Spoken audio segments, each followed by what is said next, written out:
क्या आप जानते हैं कि पीसीएसजे क्या है? और चाहे वो एक लॉ स्टूडेंट हो या अगर आप अपना करियर लॉ में बनाना चाहते हैं तो आपको ये जानना बहुत ज़रूरी है कि पीसीएसजे क्या होता है और एक अच्छे करियर लॉ में बनाने के लिए पीसीएसजे का एग्ज़ाम क्या आपको देना पड़ेगा और क्या क्या उसकी रिक्वायरमेंट्स रहेंगी, क्या एज लिमिट रहेगी, क्या क्वालिफ़िकेशन रहेंगी। सो आज इस वीडियो में फ्रेंड्स मैं आपको यही बताने जा रहा हूँ कि क्या क्या क्वालिफ़िकेशंस, क्या एज लिमिट एंड क्या एग्ज़ाम का प्रोसीजर होगा, किस तरीके के सिलेबस आता है और किन किन सब्जेक्ट से क्वेश्चंस पूछे जाते हैं, ये मैं आज आपको इस वीडियो में एक्सप्लेन करने वाला हूँ। सो फ्रेंड्स आइए स्टार्ट करते हैं हमारा video. So friends first of all PCSJ क्या है? काफ़ी बच्चे जो आज भी लॉ कर रहे हैं वो इन चीज़ों के बारे में नहीं जानते कि पीसीएसजे का एग्ज़ाम क्या होता है और इसे देने से क्या क्या करियर अपॉर्चुनिटीज़ आपको मिलती हैं। तो इस वीडियो में मैं ये डिस्क्राइब करने वाला हूँ कि क्या क्या करियर अपॉर्चुनिटीज़ हैं और पीसीएसजे एग्ज़ाम बेसिकली होता क्या है। सो पीसीएसजे एग्ज़ाम क्या है, मैं आपको फुल फॉर्म बताऊँ पीसीएसजे की कि provincial civil service judicial examination, यानी जुडिशियल एग्ज़ामिनेशन है प्रोविंशियल का यानी स्टेट्स का।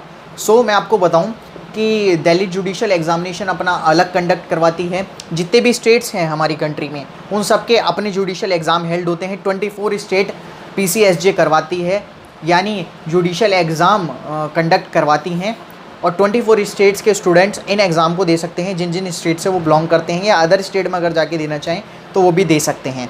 सो फर्स्ट तो आपको क्लियर हो गया कि पीसीएसजे क्या होता है।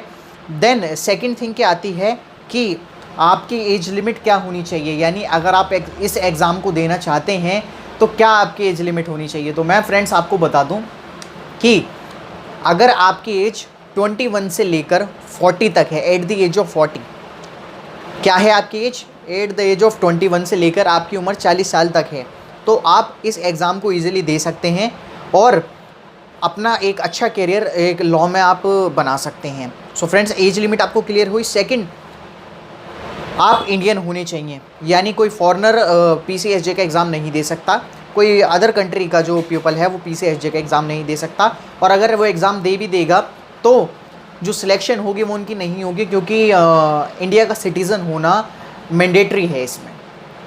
सो अब आते हैं अपनी दूसरी चीज़ पे कि क्या क्या क्वालिफ़िकेशंस रहेंगी और क्या लॉ स्टूडेंट एक एग्ज़ाम दे सकते हैं, वो क्या नहीं दे सकते, या उन्हें पहले अपनी जो ग्रेजुएशन की यानी जो पोस्ट ग्रेजुएशन की डिग्री है यानी जो उनके एलएलबी की डिग्री है वो कंप्लीट होनी चाहिए उनकी। सो मैं आपको बता दूं कि जब आप ये एग्ज़ाम देते हैं और जब आप इसके लिए क्वालिफाई होते हैं आप इस एग्ज़ाम को दे सकते हैं। मान लीजिए आप 5th ईयर में हैं तो आप इस एग्ज़ाम को दे सकते हैं, लेकिन जब आप इसके लिए सिलेक्शन होंगे तो आपके पास एक एलएलबी की यानी पोस्ट ग्रेजुएशन की आपके पास डिग्री होनी चाहिए, चाहे वो आपके पास एलएलबी की हो या इंटीग्रेटेड कोर्स बीएलएलबी की यानी 5 ईयर इंटीग्रेटेड कोर्स की। सो आप एक यूनिवर्सिटी से पोस्ट ग्रेजुएट होनी चाहिए लॉ में। देन थर्ड थिंग क्या आती है कि करियर ऑप्शंस क्या हैं। करियर ऑप्शंस क्या हैं, अगर आप पीसीएसजे के एग्ज़ाम में क्लियर कर जाते हैं तो आप किन किन पोस्ट पर आप जा सकते हैं और जुडिशरी जो है वो किन किन पोस्टों को निकालती है अगर कोई भी स्टूडेंट अगर पीसीएसजे क्लियर कर लेता है। तो फर्स्ट मैं आपको बताऊं, आप मजिस्ट्रेट बन सकते हैं। मजिस्ट्रेट आप जानते होंगे, मजिस्ट्रेट आप बन सकते हैं चाहे वो मेट्रोपॉलिटन सिटी के हों या चाहे डिस्ट्रिक्ट के हों। एंड सेकंड, एसडीएम आप बन सकते हैं, सब डिविज़नल मजिस्ट्रेट। थर्ड आती है सॉलिसिटर जनरल बन सकते हैं आप। सॉलिसिटर जनरल यानी आप गवर्नमेंट वकील बन सकते हैं, एडवोकेट जनरल बन सकते हैं। एंड कई सारी ऐसी सिविल कमीशंस हैं जहां पर जाकर आप अपना करियर बना सकते हैं अगर आप पीसीएसजे क्लियर कर लेते हैं तो फ्रेंड्स। सो ये थी आपकी qualifications, age limit and PCSJ क्या होता है। देन लास्ट हम इस वीडियो में डिस्कस करते हैं लास्ट अपना कि सिलेबस क्या क्या आता है अगर आप पीसीएसजे की तैयारी कर रहे हैं तो सबसे पहले मैं आपको बता दूं इसे 3 फेज़ में डिवाइड किया गया है। Prelims, mains and then interview आपका होता है, उसके बाद आपका सिलेक्शन हो जाता है।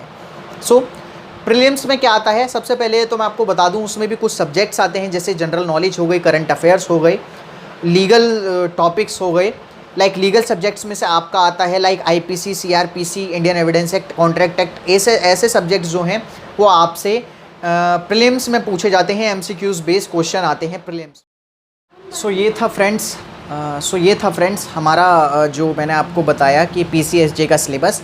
एंड अगर आप, जैसा मैंने आपको सिलेबस बताया, तो अगर आप इन लॉ सब्जेक्ट्स की क्लासेस लेना चाहते हैं like IPC, Indian contract act and evidence act for PCSJ, so आप मुझे कांटेक्ट कर सकते हैं, मुझे व्हाट्सएप कर सकते हैं। मैं व्हाट्सएप नंबर मेरे डिस्क्रिप्शन में आपको मिल जाएगा।